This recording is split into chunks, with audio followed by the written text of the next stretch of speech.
Jasmine, ഇന്നത്തെ ഒരു trading നോക്കുകയാണെങ്കിൽ നിഫ്റ്റി 50യെ സംബന്ധിച്ചിടത്തോളം, നിഫ്റ്റി ബാങ്കിനെ സംബന്ധിച്ചിടത്തോളം ഒക്കെ ഒരു ഫ്ലാറ്റ് നോട്ടിലാണ് നിലവിൽ ഇപ്പോൾ ട്രേഡിംഗ് നടന്നുകൊണ്ടിരിക്കുന്നത്. ഫ്ലാറ്റ് ടു നെഗറ്റീവ് ആയിട്ടാണ് നിലനിൽക്കുന്നത്. എന്തൊക്കെയാണ് മാർക്കറ്റിൻ്റെ കൂടുതൽ അപ്ഡേറ്റുകൾ?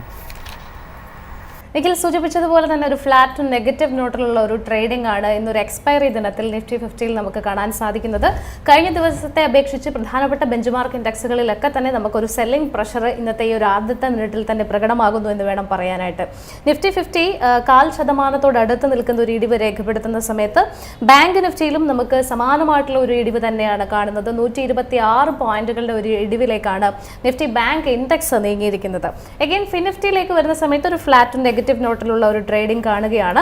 സെൻസെക്സിലേക്ക് വരുമ്പോഴും അതേ ഒരു പ്രതീതി നമുക്ക് കാണാൻ സാധിക്കുന്ന ഒരു 0.5% അടുത്ത് നിൽക്കുന്ന ഒരു ഇടിവാണ് ഇപ്പോൾ രേഖപ്പെടുത്തിക്കൊണ്ടിരിക്കുന്നത്. ഏതായാലും മറ്റു പ്രധാനപ്പെട്ട ഇൻഡെക്സുകളിലേക്ക് വരുന്ന സമയത്ത് കഴിഞ്ഞ ദിവസമൊക്കെ തന്നെ ഒരു സ്റ്റെല്ലാർ പെർഫോമൻസ് കാഴ്ചവെച്ചിട്ടുണ്ടായിരുന്ന PSU ബാങ്ക് ഇൻഡെക്സ് ഇന്നൊരൽപ്പം ഫ്ലാറ്റ് നോട്ടിലേക്ക് ട്രേഡിംഗ് മാറുകയാണ്. മറ്റ് പ്രധാനപ്പെട്ട ഇൻഡെക്സുകളിൽ ഇന്ന് 0.5% ഇടിവ് രേഖപ്പെടുത്തുന്നത് കണ്ടിന്യൂസ് ആയിട്ട് FMCG ഇൻഡെക്സ് തന്നെയാണ്. അതിനപ്പുറത്തേക്ക് ഇപ്പോൾ ഹെൽത്ത് കെയർ, ഫാർമ മേഖലകളിലും ഒരു പ്രോഫിറ്റ് ടേക്കിംഗ് കാണാൻ സാധിക്കുന്നുണ്ട്. PSU ബാങ്ക് ഇൻഡെക്സ് മാറ്റി നിർത്തി കഴിഞ്ഞാൽ ഓട്ടോ മേഖലയാണ് ഏറ്റവും അധികം സമ്മർദ്ദം നേരിടുന്നതായിട്ട് കാണുന്നത്. ഏതാണ്ട് 0.5% തന്നെയാണ് ഓട്ടോ മേഖലയിലുള്ള ഒരു ഇടിവ് എന്ന് പറയുന്നത്. IT ഇൻഡെക്സും ഇന്ന് 0.5% തന്നെ ഇടിവ് രേഖപ്പെടുത്തുകയാണ്. പേരിനെങ്കിലും ഒരല്പം പോസിറ്റിവിറ്റി കാണാൻ സാധിക്കുന്നത് മീഡിയ ഇൻഡെക്സിലും അതോടൊപ്പം തന്നെ എനർജി മേഖലയിലുമാണ്. ബാക്കി പ്രധാനപ്പെട്ട ഇൻഡെക്സുകളിലൊക്കെ തന്നെ ഇന്നൊരല്പം സെല്ലിംഗ് പ്രഷർ കൂടുതലായിട്ട് കാണുന്നുണ്ട്. ഇനി നിഫ്റ്റി 50യെ സംബന്ധിച്ചിടത്തോളം ഒരു വീക്കായിട്ടുള്ള ഒരു മാർക്കറ്റിൽ ഏറ്റവും അധികം പെർഫോമൻസ് കാഴ്ചവെക്കുന്നത് none other than Bharti Airtel തന്നെയാണ്. ഇന്നിപ്പോൾ 2.5% കൂടുതലുള്ള ഒരു മുന്നേറ്റത്തിലേക്ക് ഭാരതി എയർടെലിന്റെ സ്റ്റോക്ക് മാറിയിരിക്കുകയാണ്. തൊട്ടു പിന്നാലെ ടൈറ്റനെ സംബന്ധിച്ചിടത്തോളം 0.5% കൂടുതൽ ഒരു മുന്നേറ്റം രേഖപ്പെടുത്തുന്നുണ്ട്. അദാനി എന്റർപ്രൈസസ് 0.5% തന്നെ നേട്ടം രേഖപ്പെടുത്തുകയാണ്.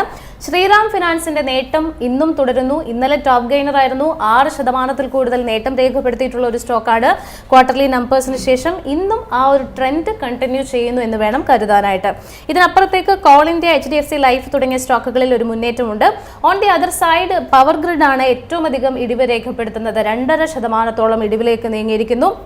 ടാറ്റ കൺസ്യൂമർ പ്രോഡക്റ്റിലും ഇന്നൊരു പ്രോഫിറ്റ് ടേക്കിംഗ് ആണ് കാണുന്നത്. 2.32% ഇടിവ് രേഖപ്പെടുത്തുന്നു.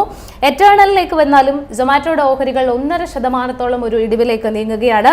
Again Bajaj auto, Eicher Motors തുടങ്ങിയ പ്രധാനപ്പെട്ട ഓട്ടോ കമ്പനികളിൽ ഒരു അല്പം സമ്മർദ്ദം നമുക്കിന്ന് കൂടുതലായിട്ട് അനുഭവപ്പെടുന്നതായിട്ട് കാണുന്നുണ്ട്. ഓട്ടോ സ്റ്റോക്കുകളെ സംബന്ധിച്ചിടത്തോളം ഒരു പ്രഷർ ഫേസ് ചെയ്യുന്നു. കഴിഞ്ഞ ദിവസങ്ങളിലും അങ്ങനെ തന്നെയായിരുന്നു. ഓട്ടോ നമ്പേഴ്സും എസ്പെഷ്യലി കഴിഞ്ഞ ദിവസത്തെ ഒരു സെയിൽസ് നമ്പേഴ്സൊക്കെ വന്നതിന് ശേഷം മുതൽ തന്നെ ഓട്ടോ മേഖലയിൽ ഒരു അല്പം സെല്ലിംഗ് പ്രഷർ പ്രകടമാകുന്നുണ്ട്. ഇനി ഏറ്റവും അധികം ഒരു മുന്നേറ്റം രേഖപ്പെടുത്തുന്ന സ്റ്റോക്കായിട്ടുള്ള ഭാരതി എയർടെലിലേക്ക് വന്നു കഴിഞ്ഞാൽ ക്വാർട്ടർലി നമ്പേഴ്സ് മികച്ചതായിരുന്നു. അതുകൊണ്ട് തന്നെ ബ്രോക്കറേജുകളും വളരെ ബുള്ളിഷ് ആയിട്ടുള്ള ഒരു കോളാണ് ഈ ഒരു സ്റ്റോക്കിൽ സ്വീകരിച്ചിരിക്കുന്നത്. അതിൻ്റെ ഒരു ഫൈനാൻഷ്യൽ സൈഡിലേക്ക് പോയി കഴിഞ്ഞാൽ ഭാരതി എയർടെലിനെ സംബന്ധിച്ചിടത്തോളം റവന്യൂ 5.4% ഒരു മുന്നേറ്റം രേഖപ്പെടുത്തിയിരിക്കുകയാണ്. 49,463 കോടിയിൽ നിന്നും 52,145 കോടിയായിട്ടാണ് ഇത്തവണ ഈ ക്വാർട്ടറിൽ റവന്യൂവിൽ ഒരു മുന്നേറ്റം നമുക്ക് കാണാൻ സാധിക്കുന്നത്. എഗെയിൻ എബിറ്റയിലേക്ക് വന്നാലും ഒരു മുന്നേറ്റമുണ്ട്. 6.2% ഒരു നേട്ടം പ്രകടമാകുന്നു. മാർജിനിലേക്ക് വരുന്ന സമയത്ത് 56.3%-ൽ നിന്നും 56.7% എന്നുള്ള നിലയിൽ നേരിയ തോതിലുള്ള ഒരു മെച്ചപ്പെടുത്തൽ നമുക്ക് മാർജിനിൽ കാണാൻ സാധിക്കുന്നുണ്ട്. നെറ്റ് പ്രോഫിറ്റിന്റെ കേസിലേക്ക് വന്നു കഴിഞ്ഞാൽ 5,948 ആയിരുന്നു കഴിഞ്ഞ തവണത്തേത്.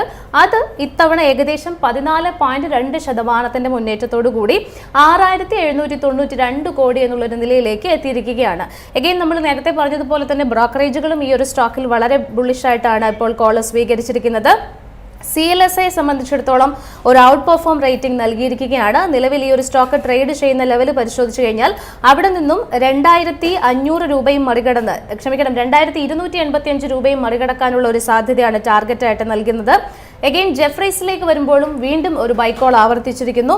2,635 രൂപ എന്നുള്ളൊരു നിലയിലേക്കാണ് ടാർഗറ്റ് നൽകിയിരിക്കുന്നത്. അങ്ങനെ ഈ ഭാരതി എയർടെലിനെ സംബന്ധിച്ചിടത്തോളം ഒരു ഔട്ട്ലുക്ക് വളരെ ബുള്ളിഷായി തന്നെ തുടരുകയാണ് എന്ന് വേണം മനസ്സിലാക്കാനായിട്ട്.